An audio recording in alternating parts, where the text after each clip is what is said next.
Hi, I'm Bill Rapisi, Executive Director of Lymphatic Education and Research Network, and I just want to take this opportunity to thank all of you for joining us today for our symposium series. I also want to take this opportunity to thank all of you who have become members of LE&RN and help support this series so that we can continue bringing this kind of groundbreaking information to you in your homes and offices. I would also suggest for all of you who have not become members of LE&RN, $5 a month, you can become a member of LE&RN and help support this programming and the research that we do. Thanks very much for joining us, and I look forward to having you become a member.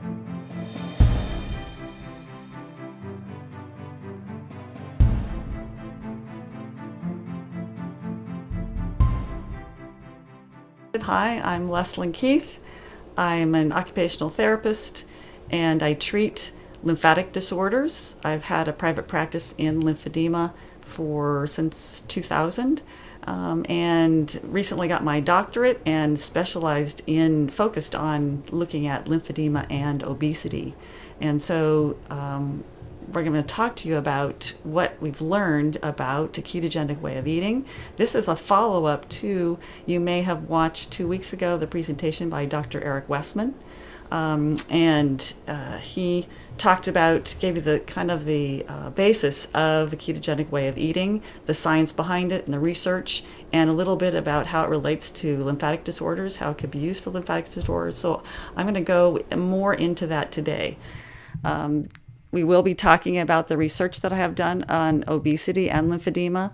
I'll be talking about the current research that I'm involved in right now and the future research that I hope to be involved in regarding a ketogenic way of eating and lymphatics. We'll talk about nutrition and lymphatic health. And I'm also going to talk about how to implement a ketogenic way of eating and give you some resources for you to continue your own study in this way of eating.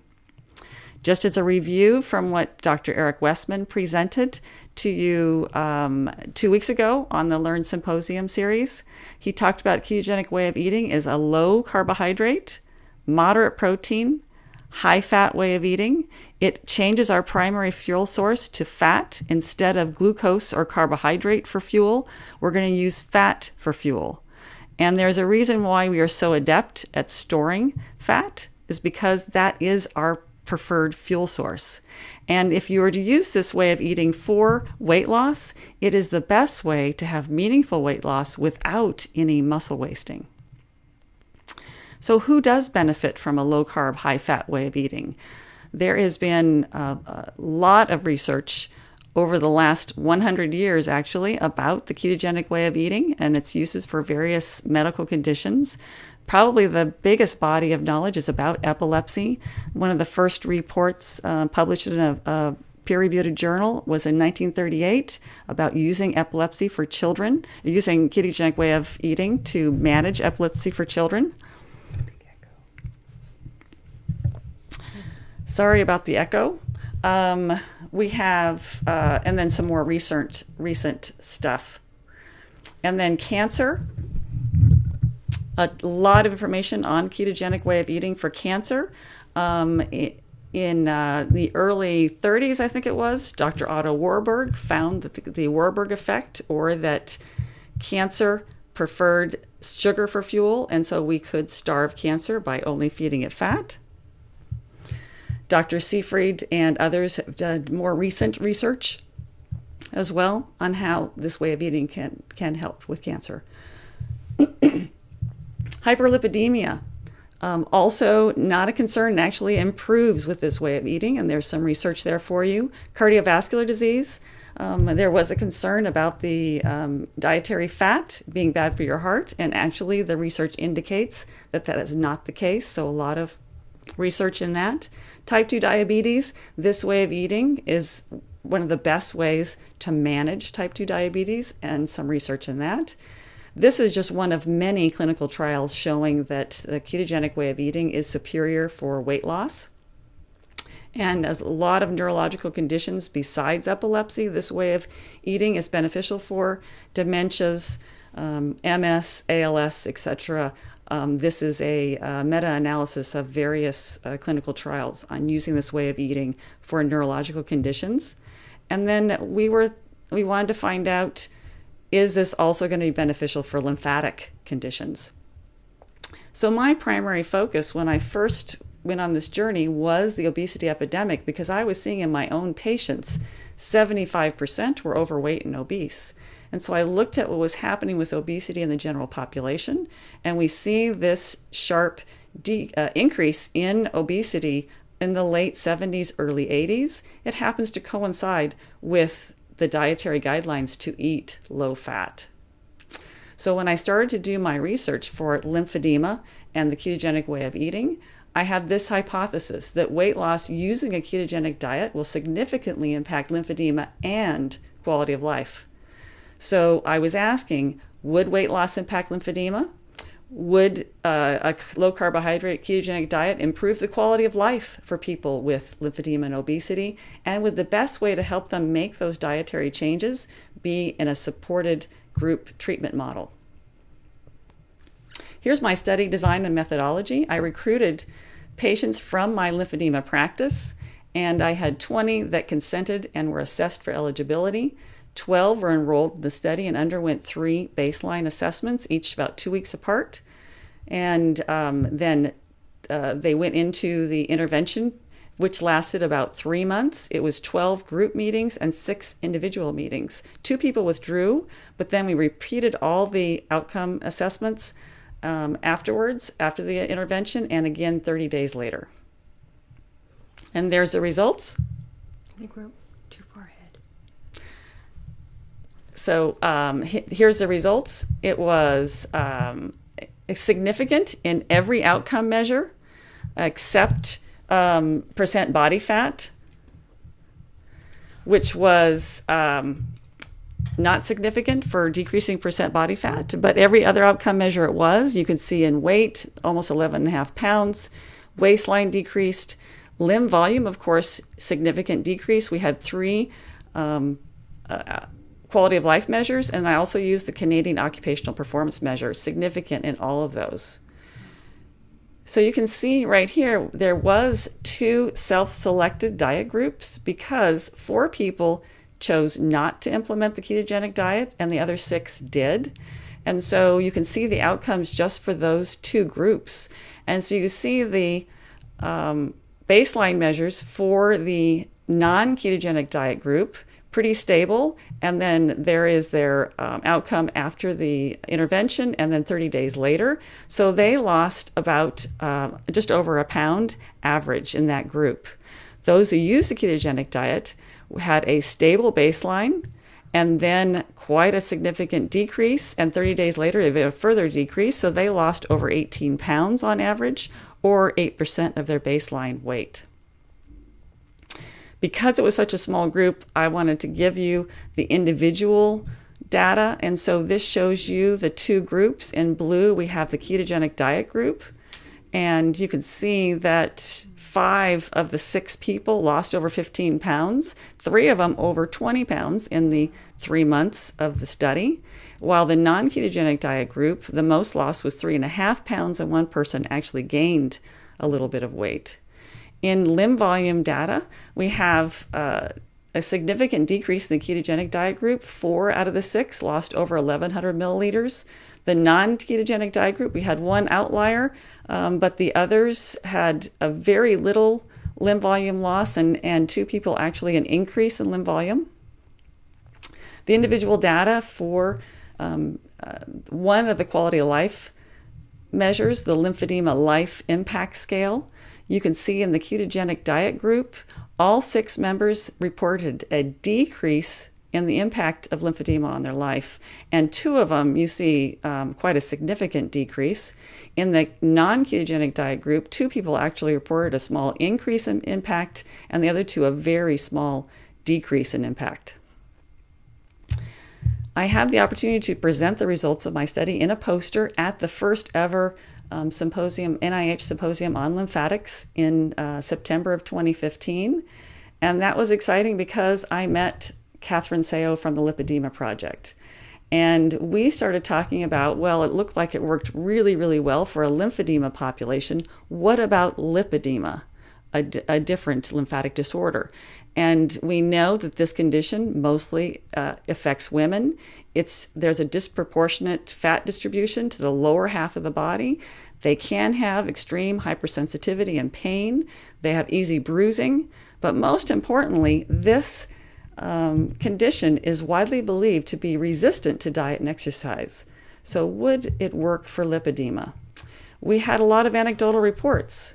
So here's one woman who she reported that she lost 181 pounds in 2 years, even to the lower half of her body and the upper arms where she is affected by lipedema. And her quote is, "No surgery, no exercise, just food." And it was ketogenic food. So I wanted to share with you the Facebook group that we organized. It started in last summer. We have now over 4,000 women with lipedema that have participated in this Facebook group, along with Katrina Harris and Catherine Seo, and a bunch of other women now that are helping us with this group. It's a fantastic place for support and information about using a ketogenic way of eating to help with the lipedema. And also I wanted to share with you about the Lipedema and Keto Worldwide Summit that we held in also last summer. Earlier this year. And there are recordings available. We did over 30 interviews with experts in either lipedema or ketogenic way of eating, or both.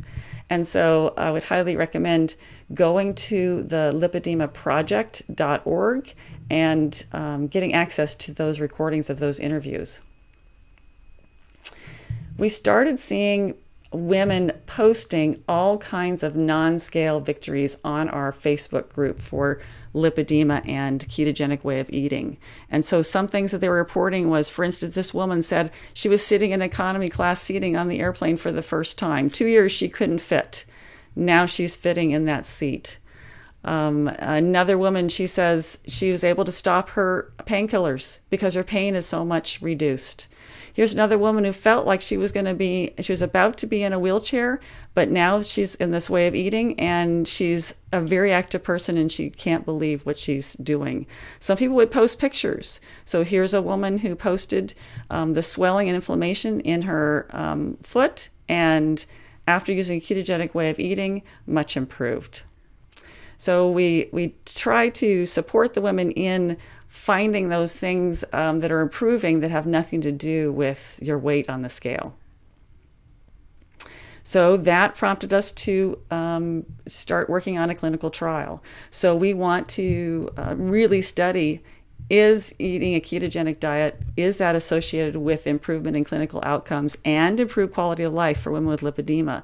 So we're proposing to do a 6-month study, all done online. We'll have group and individual classes and coaching. We're going to do a variety of outcome measures, including weight, quality of life, pain levels. We'll have a blood panel. We will have people do a food diary so we can see if there's a correlation between adherence to this way of eating and better outcomes. So let's look at now a ketogenic way of eating and lymphatic health, whether or not there's any presence of obesity. So I'm going to show you a couple of case studies that talk about these various points. So the first is that will it help reduce the amount of adipose tissue in a lymphodematous limb? We know that the longer you have lymphedema, it does attract fat to that limb. And that's because what Natasha Harvey surmised in 2008 in her paper, that lymph is actually lipophilic. It attracts fat. What we see when we have chronic inflammation, there is lipogenesis. Because the lymphatic system runs on fat for energy, it needs to have that pool of fuel readily available, so it causes this increased deposition of fat when we have that chronic swelling. But when we have an acute inflammation or injury, then we have lipolysis. We're going to be breaking down the fat to allow our lymphatic system, our immune system, to do its job to help us heal. we will see with eating this way, we have improved metabolic health. And there has been reports on not only lymphatics functioning better, but also blood panel changes. And I'll show you an example case study for that. And then immune function. So because our lymphatic system is our immune system, we're seeing that it runs better on fat. And so we have a reduced inflammation, better wound healing, improved skin condition, fewer infections when we eat fat and decrease our carbs.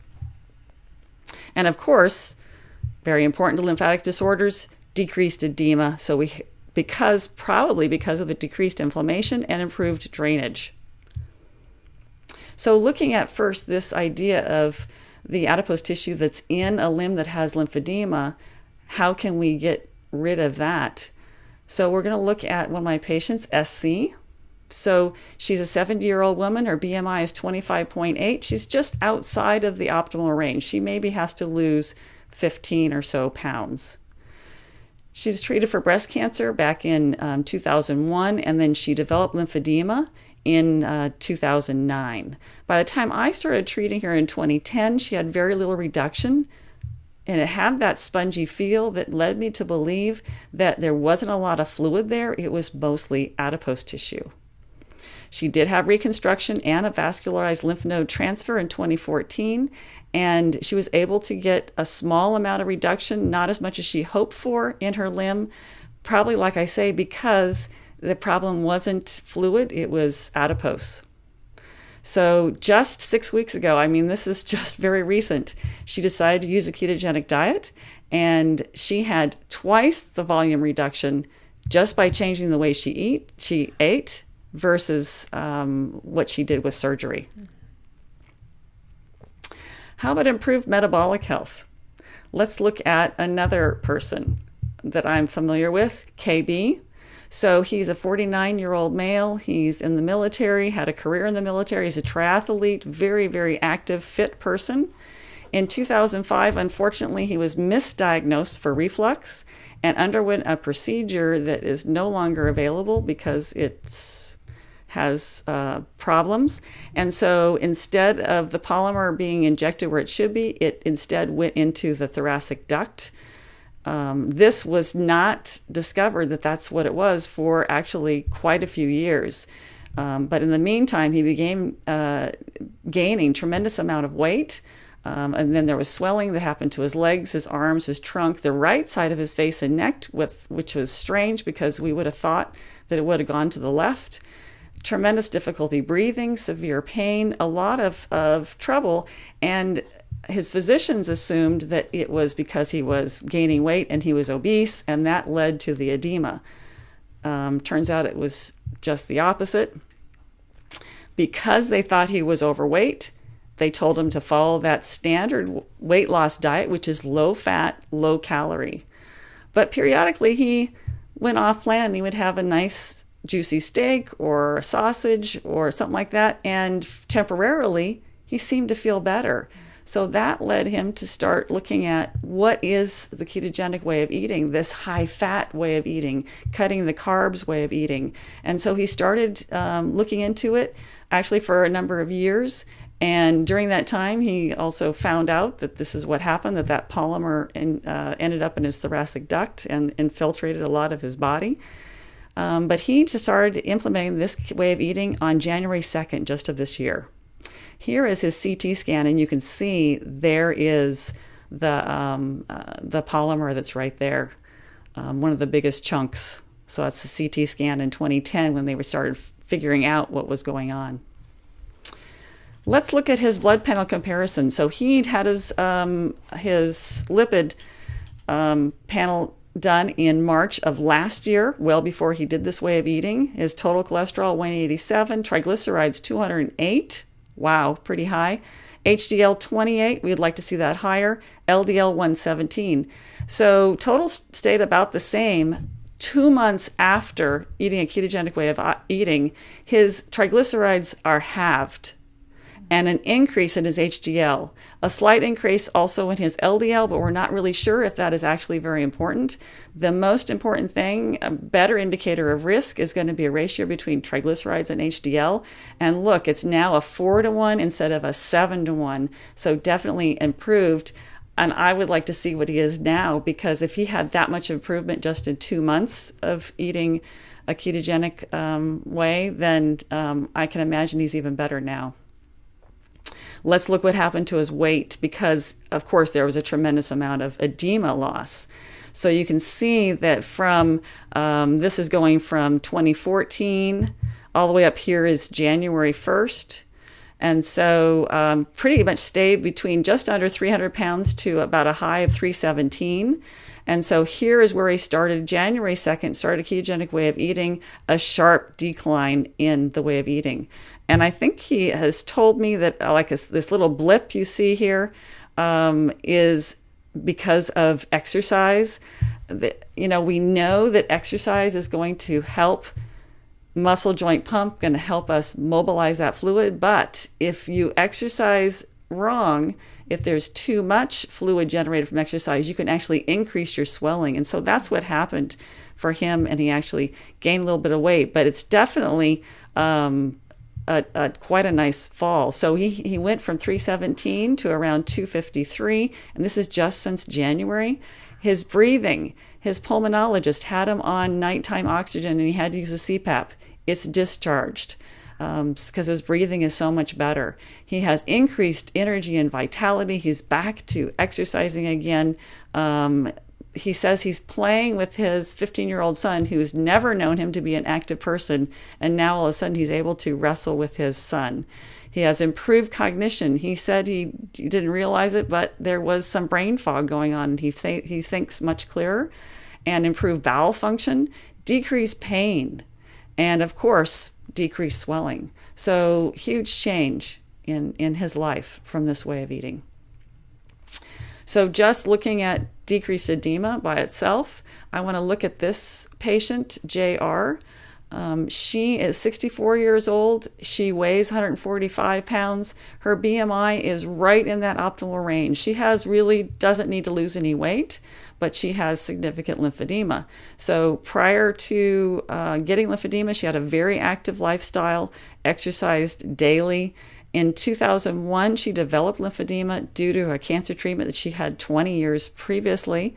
And so she continued, even after the lymphedema diagnosis, she continued to be very, very active, and she took excellent care of her leg. So it was a very well-managed lymphedema. And she decided, just for health, to try a ketogenic way of eating, and she continued with everything else that she was already doing for her level of activity and her lymphedema self-care. And so after 10 weeks, she did end up losing some weight, but she's still in that optimal range, so she's not underweight. And the limb volume decreased. There was nothing else that changed in her treatment, but she had a reduced limb volume. And so this leads me to believe that I would like to continue to study this, because it seems that carbohydrates are inflammatory and can stop us from reducing our edema as much as we wish, and there's probably something protective about eating fat, because our lymphatics like to run on fat. And so this way of eating, I would like to study more about it, just for lymphatic disorders in general, and not necessarily someone who is overweight or obese. So how do we implement this way?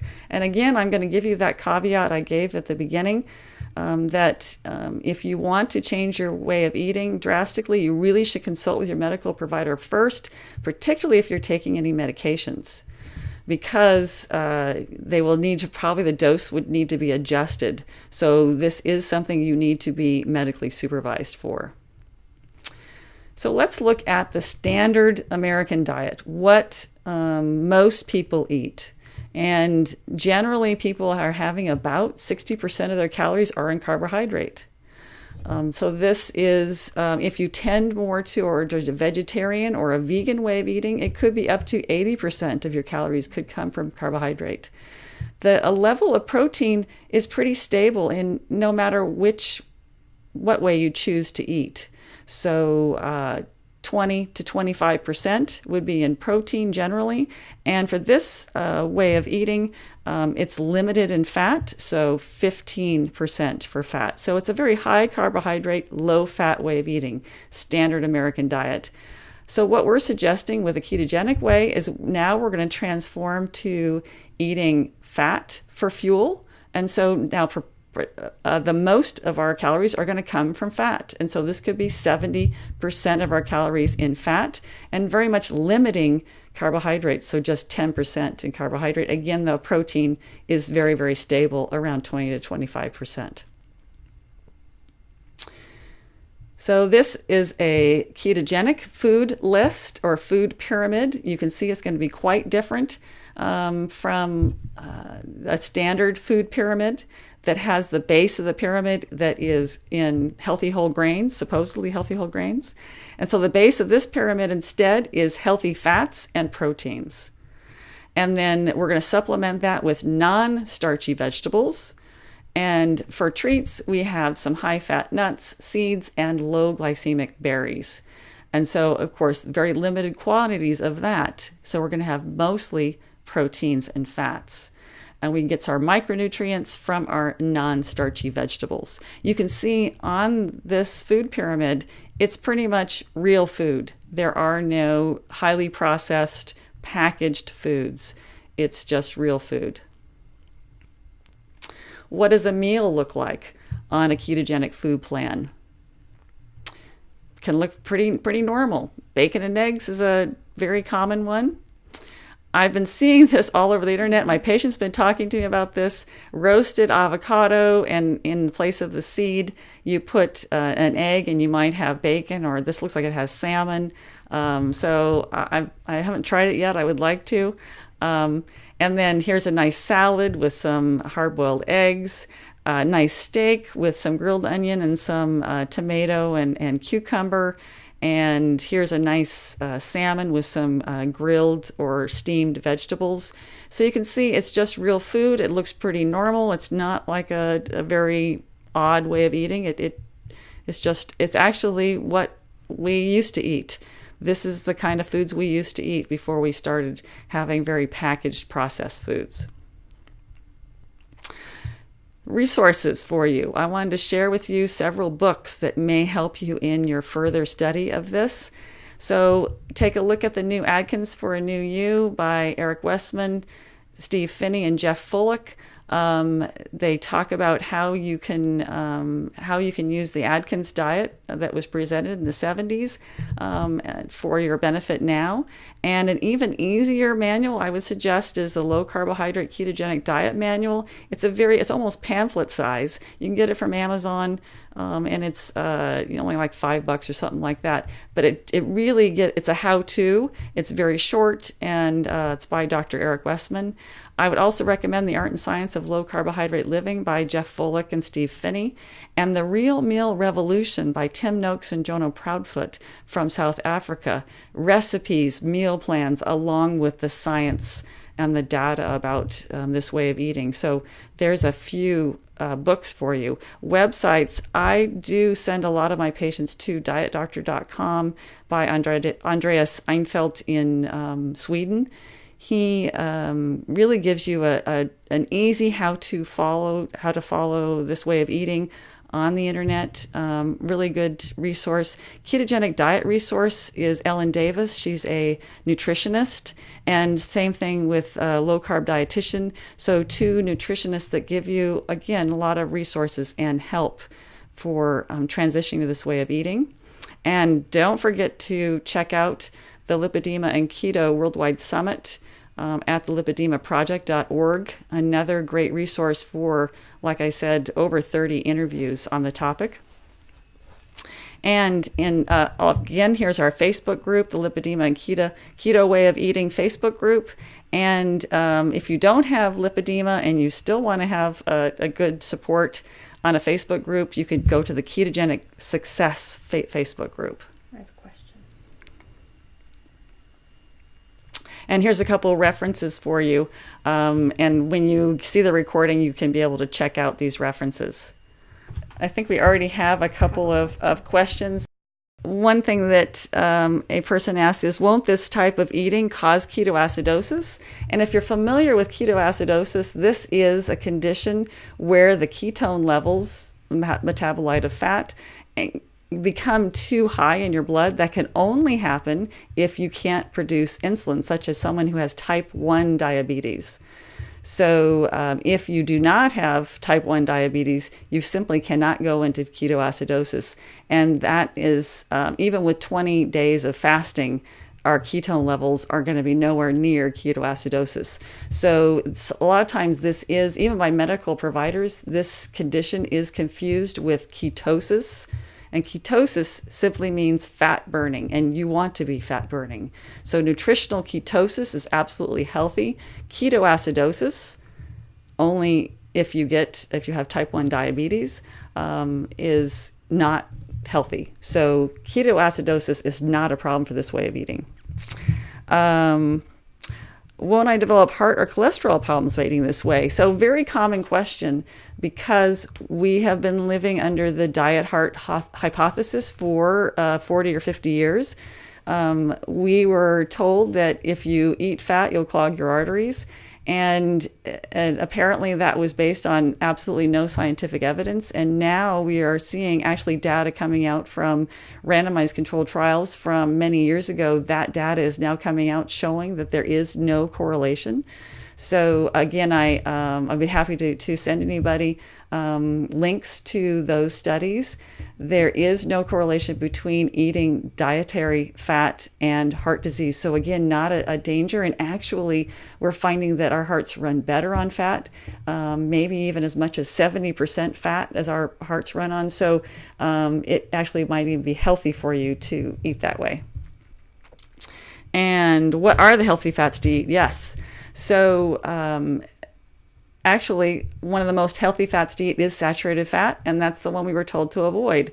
And it turns out that saturated fat, it doesn't go rancid. It's very stable. And so that is going to be a very healthy fat to eat. It hasn't been modified or changed. It has been processed, as has vegetable and seed oils. They go through they heat them up. They have a chemical process to make those oils. And so those are very unstable as a polyunsaturated fat. And so they tend to go rancid. And those are what we're finding are very inflammatory.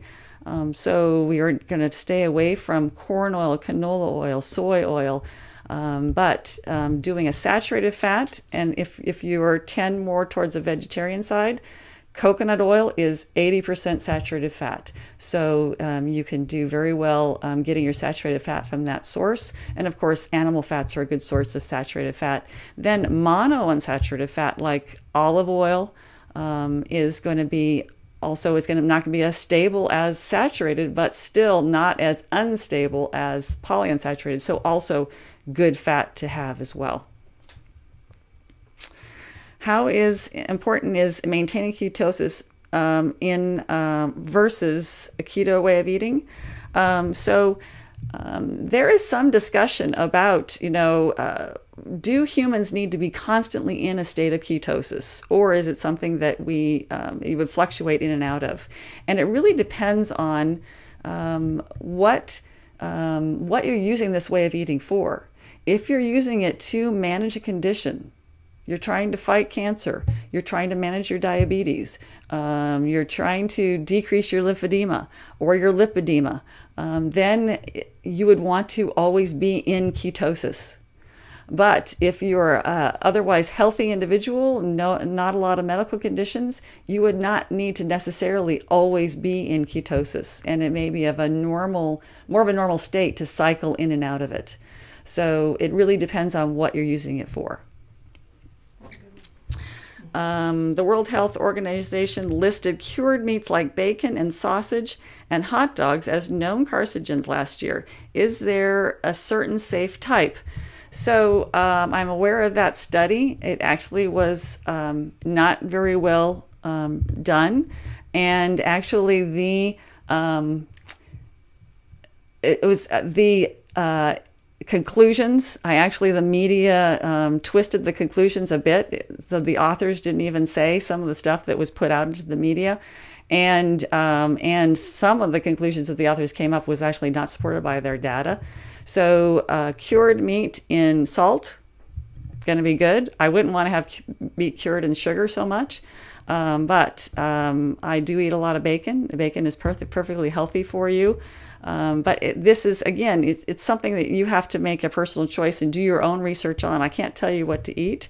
You look at a list of ketogenic foods and then you choose the ones you like out of that list, the things you feel good about eating out of that list. I would never tell my patient that they have to have bacon and eggs for breakfast. So, here's a variety of foods and choose the ones you like. You might have salmon and broccoli for breakfast. It's what you like, and it's on the ketogenic food list. But I would look at the data more on those studies that show that cured meats are not good.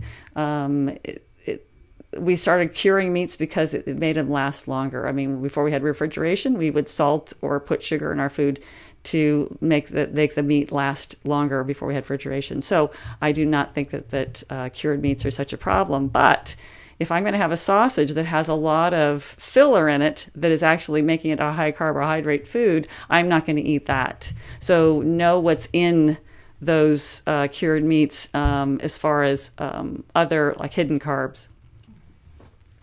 Let's see. How do you sign up for the online study? Yes, and so we're right now in the process of developing the protocol for this, or not at the point of recruiting people. But I would definitely check out our the lipedema and keto way of eating Facebook group because we will probably put updates on there. And we'll probably be recruiting people through like different lipedema groups.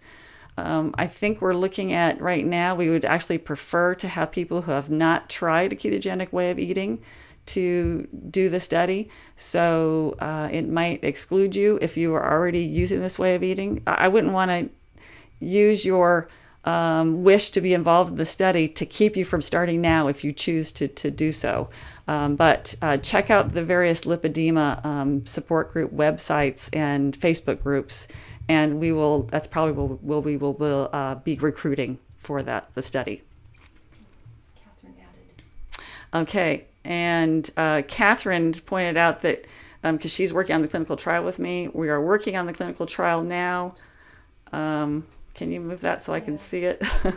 And we'll make an announcement when folks can apply for it, probably in a few months. Yes. So we're in the early stages. So be looking for that in the lipedema community because that will be happening in a few months. That's great. Okay, what is the current stance of the American Heart Association regarding high fat versus low fat? That is a great comment because the American Heart Association just recently came out saying not only is high fat not good for you, but specifically coconut oil is not good for you. Very interesting stance considering that the science does not seem to support that information, but it is what they have been saying for the last 40 or 50 years. So they may be finding it hard to go back on their recommendations. I would just say to look at other sources of information besides that. The World Heart Federation, I watched a presentation by the president, a cardiologist, and he specifically says that this way of eating is good, and he talks about that specifically for heart that he would recommend this way of eating. So I think look at other sources for your information on heart and diet information as well. Will there be a study for lymphedema patients? Yes, and that is also my interest because as I said, I would like to look at this way of eating for improving lymphatic health in people who have lymphedema, whether or not there's a presence of obesity. So yes, that I would hope that that's going to happen sometime in the future as well.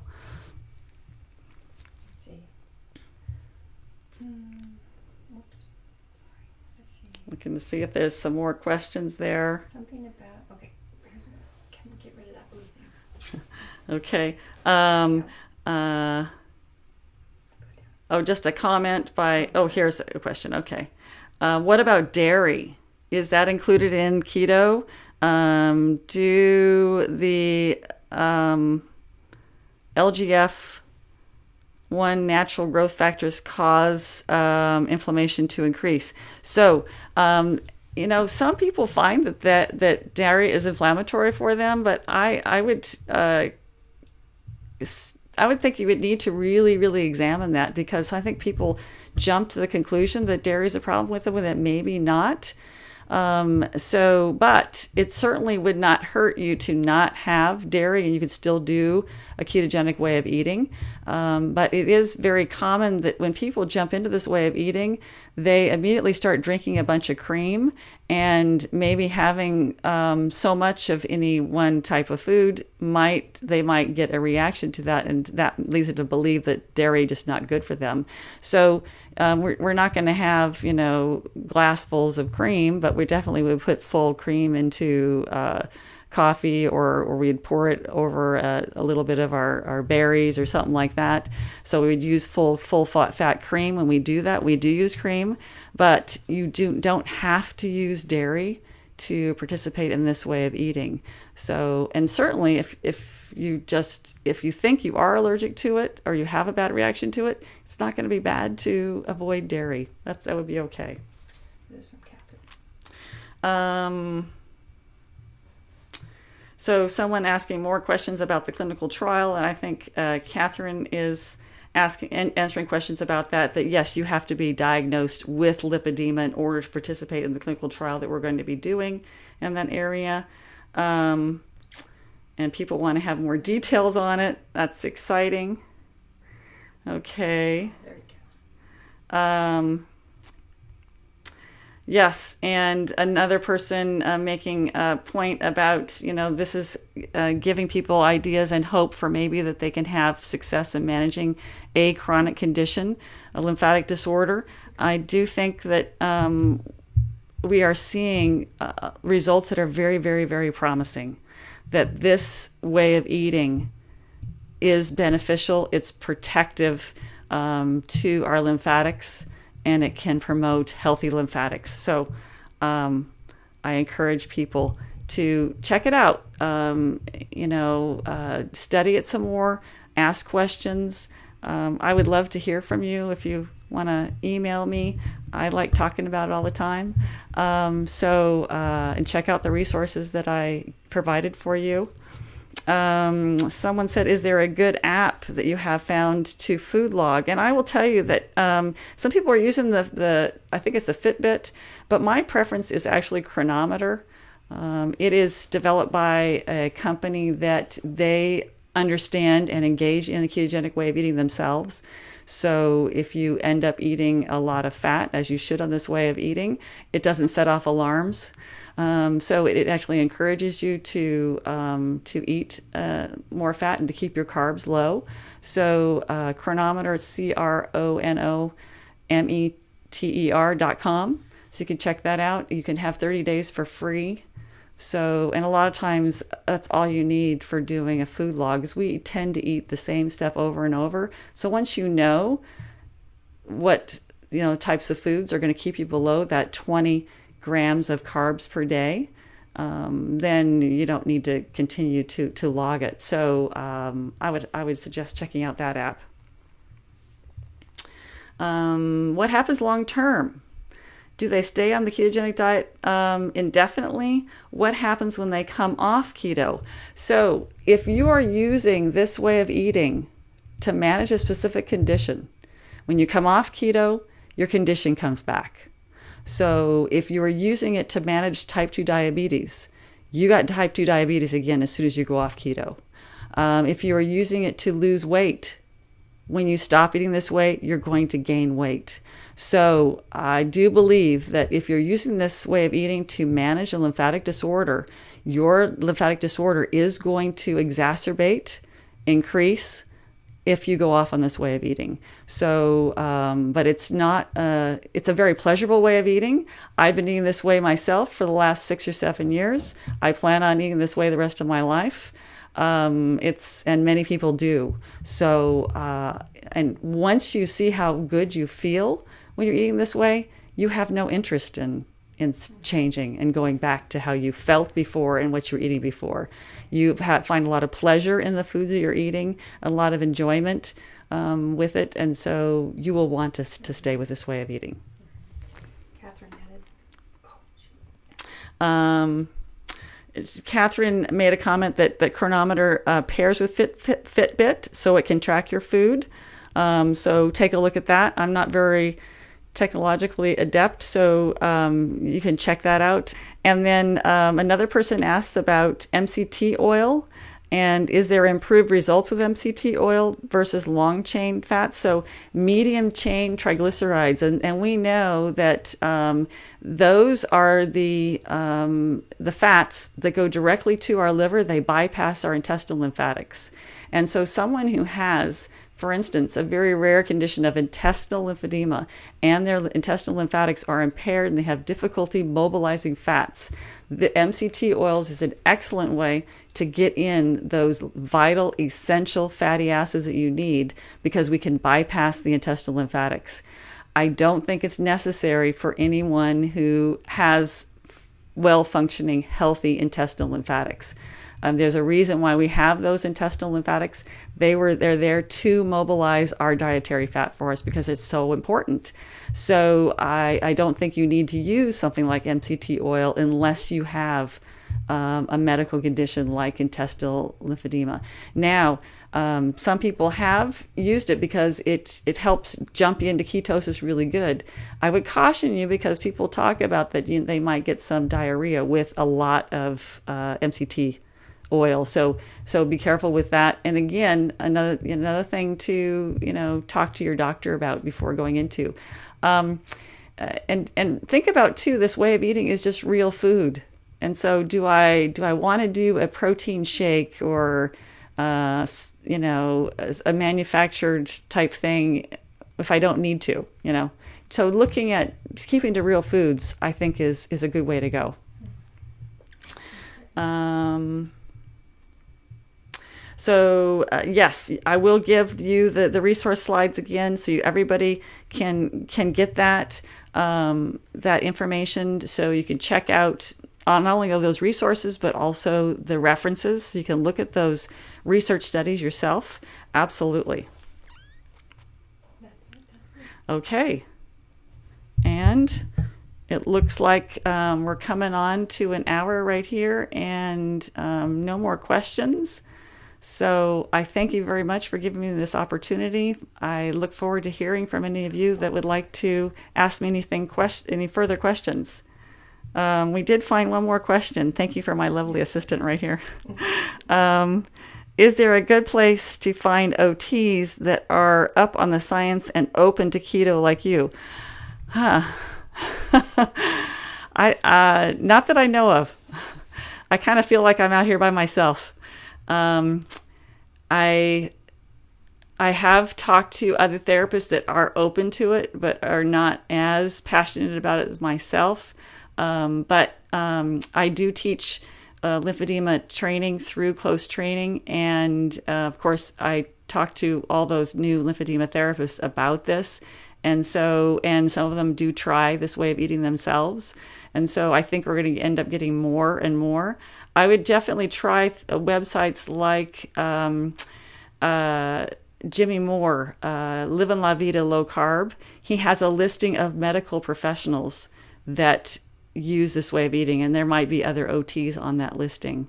But yeah, it's hard to find right now.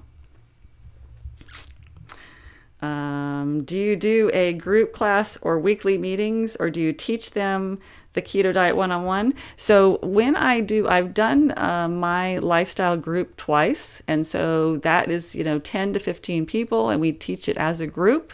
But then I also give the opportunity for one-on-one time, so stuff you don't want to talk about in a group. So I do both. And then my last class, I think, finished in January, so I haven't done another one this year. And so at this point, I just do it as I have a patient who's interested. It's one-on-one during the course of their therapy. Yeah. And Catherine says that as far as for lipedema, on our lipedema Facebook group, you can find classes that we do online with that group. And I think also with some of the other Facebook groups like Ketogenic Success and Keto Evangelist, they do online one-on-one coaching and might also have classes too, and it's all online. So that'd be another resource for you to check out too. Okay? I think we got it? Yeah, so far. Okay.